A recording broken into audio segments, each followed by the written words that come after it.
नमस्कार, जय हिंद। मैं आर्यन कुमार और आज हम बात करेंगे एक ऐसे विषय पर जिसमें हम डिस्कस करेंगे कि क्यों भारत ने 2025 में ऑपरेशन सिंदूर करा और 1971 जैसे फुल स्केल वॉर नहीं लड़ी। समझना ज़रूरी ये हो जाता है कि फुल स्केल वॉर में आप एक नेशन स्टेट से लड़ते हैं, वहीं जब आप एक ऐसा ऑपरेशन करते हैं जैसा ऑपरेशन सिंदूर था, उसमें आप एक टेररिस्ट ग्रुप से लड़ रहे हैं। दोनों बातों में अंतर है और दोनों अपने आप में भारत की स्ट्रेटेजिक प्राउएस को दर्शाते हैं। देखिए, ये दोनों कॉन्फ्लिक्ट्स भारत के स्ट्रेटेजिक एवोल्यूशन को दिखाते हैं और अलग तरीके को दिखाते हैं जैसे हम थ्रेट्स से डील करते हैं। 1971 में भारत की आयरन लेडी ने एक फुल स्केल वॉर लड़ा। इंदिरा गांधी ने पाकिस्तान के खिलाफ एक सैन्य जंग लड़ी जिसमें हम पाकिस्तानी सेना से लड़ रहे थे। हम किसी प्रॉक्सी ग्रुप से नहीं लड़ रहे थे, हम किसी टेररिस्ट ऑर्गेनाइजेशन से नहीं लड़ रहे थे। अभी तो 2025 में जो हमने जंग लड़ी है, जो अभी हमने वॉर अगेंस्ट टेरर लड़ी है ऑपरेशन सिंदूर के जरिए, उसमें हम एक आतंकवादी गुट लश्कर ताइबा से लड़ रहे हैं जो कि पाकिस्तान के स्टेट फंडेड टेररिज्म इंफ्रास्ट्रक्चर का एक हिस्सा है। 2025 में मोदी डॉक्ट्रिन के तहत भारत ने एसिमेट्रिक वॉरफेयर में अपनी अनमैच्ड कैपेबिलिटी को दर्शाया। ऑपरेशन सिंदूर में हमने टेररिस्ट कैंप्स को टारगेट करा जिन्होंने भारत की अखंडता, संप्रभुता को चुनौती दी थी। इन टेररिस्ट कैंप्स को, इन 24 टेररिस्ट कैंप्स को 23 मिनट के अंदर हमारी सेनाओं ने स्टैंड ऑफ स्ट्राइक से नष्ट करा। अब जो 1971 का लिबरेशन वॉर था, वो एक ह्यूमैनिटेरियन मिशन था। वो भारत का उद्देश्य वहां पे था कि पाकिस्तानी आर्मी द्वारा किए जा रहे जुल्मों से बांग्लादेश, जो उस टाइम पे ईस्ट पाकिस्तान था, उसकी जनता को बचाया जाए। बांग्लादेश में जेनोसाइड हो रहा था। हमने ना सिर्फ पाकिस्तानी फोर्सेस को सरेंडर करने पर मजबूर करा, हमने पूरे विश्व को एक मैसेज दिया कि हम एक मॉरल नेशन हैं और हमारी मिलिट्री लीडरशिप साउथ एशिया में सुप्रीम है। 2025 के ऑपरेशन सिंदूर में भारत का फोकस कुछ और था। यहां पे हम आतंकवाद के खिलाफ लड़ रहे थे।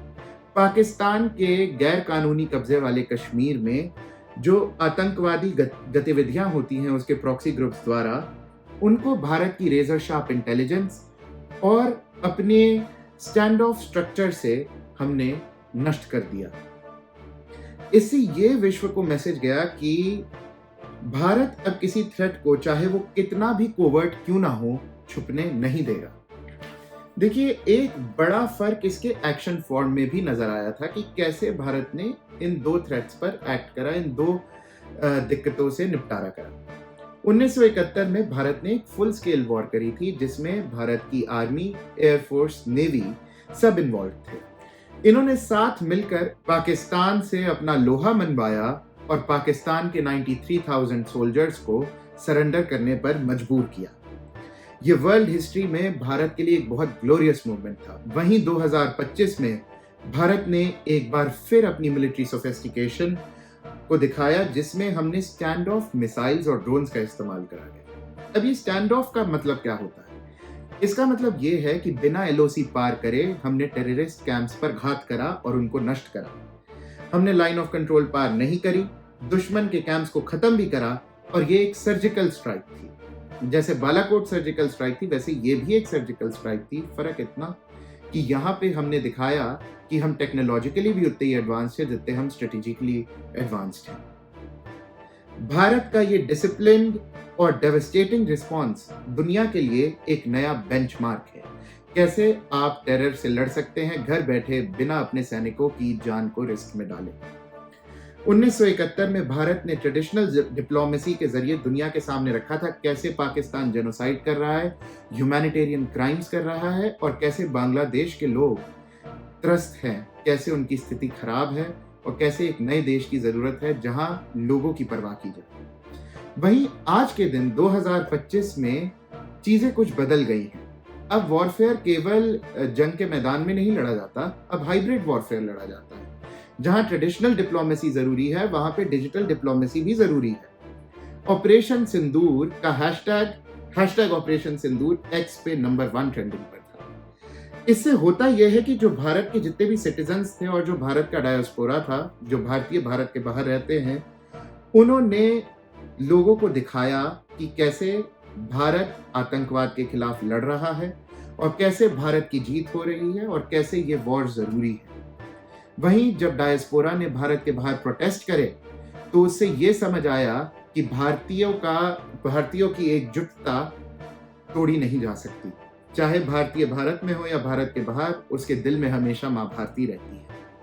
ये डिजिटल डिप्लोमेसी का जो सिनर्जी है, ये ना सिर्फ बैटल ग्राउंड पे हमें हेल्प करता है, बल्कि हमारी ग्लोबल परसेप्शन को और ज्यादा मजबूत बनाता है। 1971 का लिबरेशन वॉर कोल्ड वॉर के दौरान लड़ा जा रहा था। उस समय भारत ने नॉन अलाइड मूवमेंट की शुरुआत करी थी। नॉन अलाइड मूवमेंट का मतलब था कि ना भारत ने और उसके साथ जो अन्य देश जुड़े, उन्होंने कोई साइड नहीं चुनी बाइपोलर वर्ल्ड में। ना वो यूएस के साथ खड़े थे, ना यूएसएसआर के साथ। लेकिन उस समय इंदिरा गांधी के और भारत के उनके जरिए संबंध यूएसएसआर के साथ बहुत अच्छे थे। ये भारत की जियोपॉलिटिकल मैच्योरिटी को दर्शा रहे थे।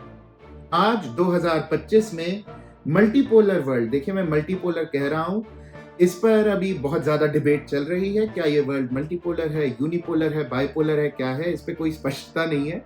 पर अगर मैं मानूं अगर आज का वर्ल्ड मल्टीपोलर है, तो मल्टीपोलर वर्ल्ड में भारत ने कॉन्फिडेंस दिखा के ऑपरेशन सिंदूर जो कंडक्ट करा, उससे ये स्पष्ट हो गया कि हम एक इंडिपेंडेंट नेशन है जिसका इंडिपेंडेंट थॉट प्रोसेस है और हम पे हमला करने वालों को बख्शा नहीं जाएगा। इस सब के बीच सीज फायर की गई, लेकिन भारत का स्टांस हमेशा क्रिस्टल क्लियर रहा है। हमने बार बार ये स्पष्टता से कह दिया है कि अगर हम पे दोबारा हमला किया जाएगा तो ऑपरेशन सिंदूर अभी जारी है। हम उस ईंट का जवाब पत्थर से क्या, बोल्डर से देंगे। ये दिखाता है कि भारत ना केवल एक रीजनल पावर है, बल्कि ग्लोबल स्टेज पर एक डिसाइसिव फोर्स है जो अपने टर्न्स पे डिसीजन लेती है और दुनिया को अपनी शक्ति का एहसास दिलाती है। सीज फायर की घोषणा चाहे किसी और ने पहले की हो, लेकिन हमारी मिलिट्री फोर्सेस, हमारी मिनिस्ट्री ऑफ एक्सटर्नल अफेयर ने क्लियर कर दिया है कि ये डिसीजन भारत का अपना डिसीजन था, किसी और का नहीं। अंत में कहना यही चाहूंगा कि 1971 का लिबरेशन वॉर और 2025 का ऑपरेशन सिंदूर, ये दोनों भारत की स्ट्रेटेजिक एवोल्यूशन को दिखलाते हैं। भारत ने रीजनल स्टेबिलिटी और ह्यूमैनिटेरियन कॉज के लिए लड़ना हमेशा सही समझा है और हमेशा भारत इसके लिए लड़ता भी रहेगा। देखिए, एक नए देश का सृजन हमने 1971 में करा था, वहीं 2025 में अपनी स्ट्रेटेजिक फोरसाइट और टेक्नोलॉजिकल कैपेबिलिटीज से भारत ने दुश्मन के घर में घुस के उसको तबाह करा। दोनों कॉन्फ्लिक्ट्स में एक बात कॉमन है कि भारत अपनी संप्रभुता, अपनी अखंडता, अपनी सिक्योरिटी और अपने ग्लोबल स्टैचर के प्रति अनवेवरिंगली कमिटेड है।